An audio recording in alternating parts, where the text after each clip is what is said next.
It starts, as these things often do, with an email. But not just any email. No, this one is carefully crafted, a little formal, a little urgent, and a touch mysterious. Dear esteemed recipient, I am Prince Adebayo of Nigeria. I require your urgent assistance to move $36 million out of the country. To some, it just looks suspicious. Others delete it without a second glance. But in a sea of inboxes around the world, a few hesitate. Some are curious, tempted by the promise of fortune, or simply bored enough to reply.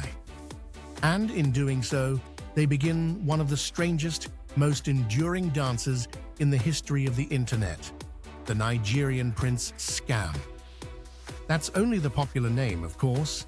In Nigeria itself, they call it 419 fraud, a reference to the criminal code in the Nigerian legal system. Section 419, advance fee fraud. The mechanics are simple. Convince someone there's a fortune waiting for them, if only they advance a little money as a token of good faith. But make no mistake, behind the clumsy misspellings, bad grammar, and outlandish claims lies one of the most successful scams in modern history. So how did the Nigerian prince become so legendary? And perhaps most importantly, who's really behind the crown? To untangle that, we have to journey back, before the world was swimming in emails, before inboxes were unmanageable, and before the internet made everyone only a click away. It's the late 1970s. The world still runs on faxes and letters. And somewhere in Lagos, Nigeria's sprawling commercial capital, a mystery begins to form. Letters start arriving at homes and offices thousands of miles away, in Europe, in America, in Australia. The promises are much the same. An unexpected inheritance, a vast fortune trapped by bureaucracy. A request for help from a stranger who can assure you untold wealth for just a small upfront fee. Even in those early days, the scam spreads like wildfire.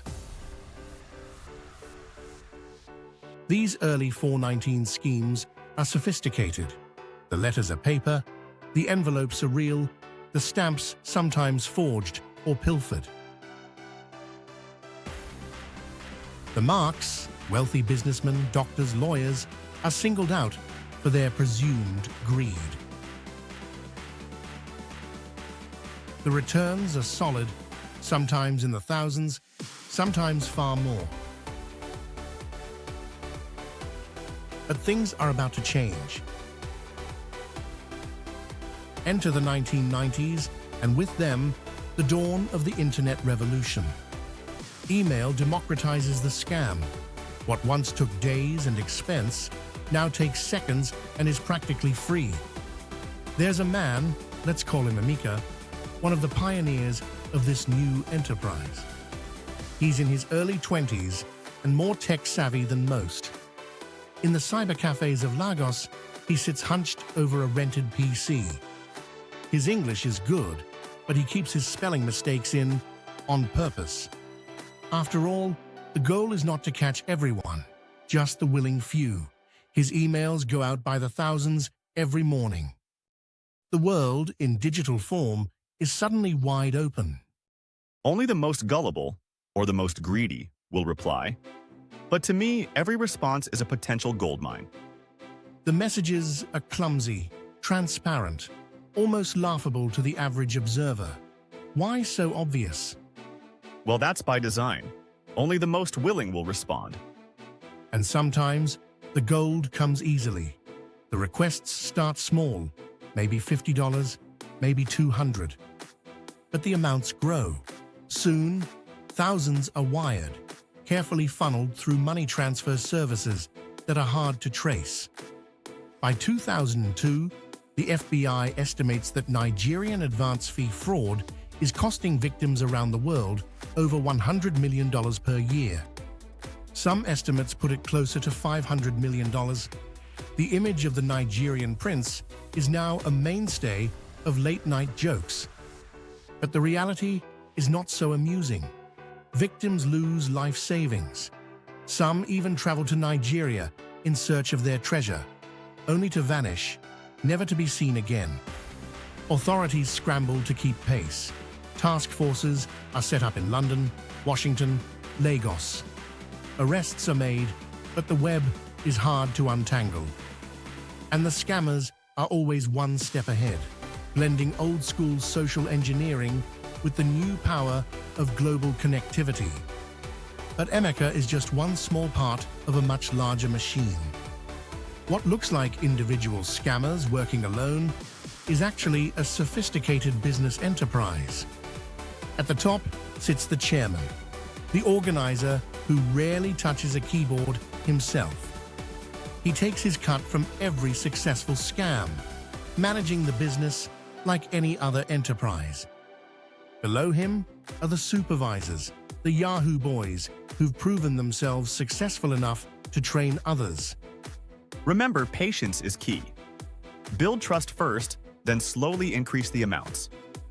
They teach the psychology of manipulation, how to identify marks, build relationships, and extract maximum value.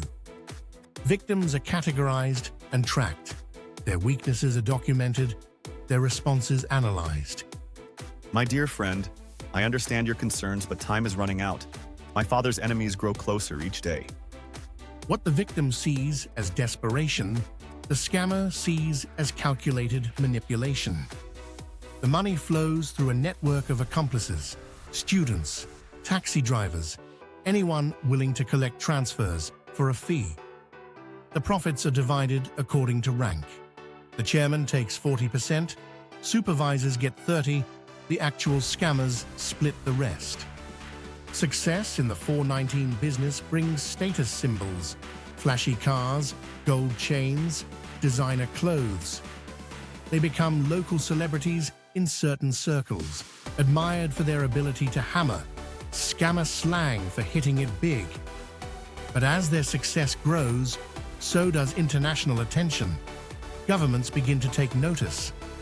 Raids become more frequent, but the Hydra-like nature of the business means new operators quickly fill the gaps. For every scammer arrested, 3 more are ready to take his place. The business model is simply too profitable to abandon. The numbers are staggering. By conservative estimates, Nigerian advance fee fraud has cost victims worldwide over $15 billion in the past 3 decades. Behind each statistic is a human story. Retirement funds vanished, college savings gone, lives destroyed by the promise of easy wealth. But why Nigeria? The answer lies in a perfect storm of circumstances: high youth unemployment, limited economic opportunities, and excellent English education. When conventional paths to prosperity are blocked, alternative routes become appealing, even criminal ones.